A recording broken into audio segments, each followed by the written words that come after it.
ആവശ്യമില്ല. പക്ഷെ റോഡ് ഉണ്ടാവണം. റോഡാണോ വികസനം? റോഡ് മാത്രമായി നല്ല ഗതാഗത യോഗ്യമായിട്ടുള്ള റോഡ് ഉണ്ടെങ്കിൽ അത് വികസനമായി മാറുന്ന ഒന്നാണോ? അല്ല. ഞാൻ നേരത്തെ സൂചിപ്പിച്ചതുപോലെ ഒരു മനുഷ്യന്റെ ജീവിതത്തിൽ അനുഭവിക്കാനും അതിനെ ഉൾക്കൊള്ളാനും എല്ലാം അനുഭവിച്ച് ആസ്വദിക്കാൻ കഴിയുന്ന എല്ലാ കാര്യങ്ങളും ഉണ്ടാവുക എന്നതാണ്. അത് നേരത്തെ സൂചിപ്പിച്ചതുപോലെ നല്ല കുടിവെള്ളം ലഭിക്കുക എന്നുള്ളത് ഒരു മനുഷ്യന്റെ അവകാശമാണ്. അതൊരു വികസനമാണ്.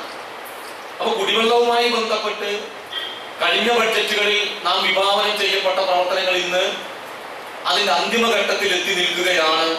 അത് പൂർത്തിയാകുന്നതോടുകൂടി ഈ 32.66 ചതുരശ്ര കിലോമീറ്റർ വിസ്തൃതിയിൽ മുഴുവൻ വീടുകളിലേക്കും ശുദ്ധമായ വെള്ളം 24 മണിക്കൂറും ലഭ്യമാകാൻ ആവശ്യമായിട്ടുള്ള പ്രവർത്തനം ഇപ്പൊ നടത്തി വരികയാണ്. അതുമെല്ലാം ഞാനാണ് പറഞ്ഞത്, ഒരു ആധുനിക ഒറ്റപ്പാലത്തിന്റെ നവ ഒറ്റപ്പാലത്തിന്റെ പ്രവർത്തനങ്ങൾക്ക് അടിത്തറയിടാൻ പാകത്തിലുള്ള ചില പ്രവർത്തനങ്ങൾ ഇന്ന് നമുക്ക് തുടങ്ങാൻ കഴിഞ്ഞിട്ടുണ്ട് എന്നതാണ്.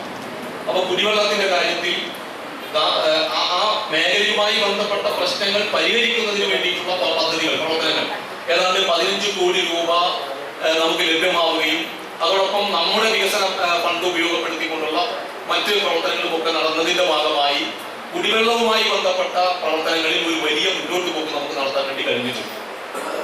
മറ്റൊന്ന് നമ്മളൊക്കെ ചർച്ച ചെയ്യപ്പെടുന്ന ഒരു കാര്യമാണ് ആരോഗ്യ മേഖല. അപ്പൊ ആരോഗ്യ മേഖലയെ വീട്ടിൽ ഒരു ഡോക്ടറെ പോലെ ആരോഗ്യ മേഖലയ്ക്ക് വളരെയേറെ പ്രാധാന്യം കൊടുക്കുന്ന ബഡ്ജറ്റാണ് കഴിഞ്ഞ തവണ നമ്മൾ അവതരിപ്പിച്ചത്. അപ്പൊ അതിൻ്റെയൊക്കെ ഭാഗമായി ഈ കഴിഞ്ഞ സാമ്പത്തിക വർഷം നമുക്ക് ഒറ്റപ്പാലം നഗരസഭയിൽ 4 നഗര പ്രാഥമിക ആരോഗ്യ കേന്ദ്രങ്ങൾ നമുക്ക് തുടങ്ങാൻ വേണ്ടി കഴിഞ്ഞു എന്നതാണ്. അതിലൊന്ന് നമ്മുടെ ഒറ്റപ്പാലത്തിന്റെ പിന്നോക്ക മേഖലകൾ, പ്രത്യേകിച്ച് പല്ലാർമംഗലം പോലുള്ള സ്ഥലത്ത് അവിടെ ഒരു മനുഷ്യൻ നമുക്ക് 5 സെന്റ് സ്ഥലം സൗജന്യമായി തന്നു.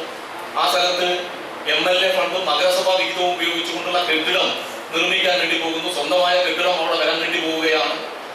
അവിടെ ഡോക്ടറുണ്ട്, മരുന്നുണ്ട്, ചികിത്സ ലഭിക്കുന്ന രീതിയിലേക്ക് ആരോഗ്യ മേഖലയെ നമുക്ക് എത്തിക്കാൻ വേണ്ടി കഴിഞ്ഞു. അതോടൊപ്പം ശിശുവിഹാർ, ആ ശിശുവിഹാറിന്റെ പരിസര പ്രദേശങ്ങളിലൊക്കെ താമസിക്കുന്ന ആളുകൾ ഇത്തരത്തിൽ സൗകര്യപ്രദമായ മാറും എന്ന പ്രതീക്ഷ പോലും ഉണ്ടായിരുന്നില്ല. ആരോഗ്യ മേഖലയെ ഗ്രാമപ്രദേശങ്ങളിലേക്ക്, വീടുകളിലേക്ക് നമുക്ക് എത്തിക്കാൻ ആവശ്യമായിട്ടുള്ള പ്രവർത്തനം നടത്താൻ വേണ്ടി കഴിഞ്ഞു എന്നതാണ്. താഴെ പ്രവർത്തിക്കാൻ വേണ്ടി വരുമ്പോൾ അത് തടസ്സപ്പെടുന്ന രീതിയല്ല ഇവിടെ നടക്കുന്നത്. നമ്മുടെ ഒരു അഭിപ്രായങ്ങൾ കേട്ട് ആ അഭിപ്രായങ്ങൾ പദ്ധതിയായി വന്ന് നടപ്പിലാക്കുന്നു. അതിനോടൊപ്പം നമ്മുടെ പ്രദേശത്തുള്ള എല്ലാ ആളുകളും സഹകരിച്ചുകൊണ്ട് ആ പ്രവർത്തനം നടക്കുന്നു. അഥവാ എന്തെങ്കിലും ഒരു പ്രയാസം വന്നാൽ തന്നെ അത് അവിടെയുള്ള ആളുകൾക്ക് തന്നെ ചേർന്നുകൊണ്ട് നമ്മൾ സഹകരിച്ചുകൊണ്ട് നല്ല രീതിയിൽ അതിന് എന്തെങ്കിലും പ്രയാസം ഉണ്ടെങ്കിൽ തരണം ചെയ്തുകൊണ്ട് നല്ല രീതിയിൽ നമ്മുടെ പ്രവർത്തനം നടത്തിക്കൊണ്ടു പോകുന്നു. അപ്പോൾ നല്ല പദ്ധതികൾ രൂപീകരിക്കുക എന്ന് പറഞ്ഞാൽ നമുക്ക് ആവശ്യമായ പദ്ധതികളാണ് വേണ്ടത്. അപ്പോൾ നമുക്ക് ആവശ്യമായ പദ്ധതികൾ നമ്മുടെ ആളുകൾ തന്നെ ഇവിടെ ആവശ്യങ്ങളായിട്ട് പറയുന്നു. ആ ആവശ്യങ്ങൾ ഞങ്ങൾക്ക് അത് നമ്മൾ അംഗീകരിച്ചുകൊണ്ട് പദ്ധതിയായിട്ട്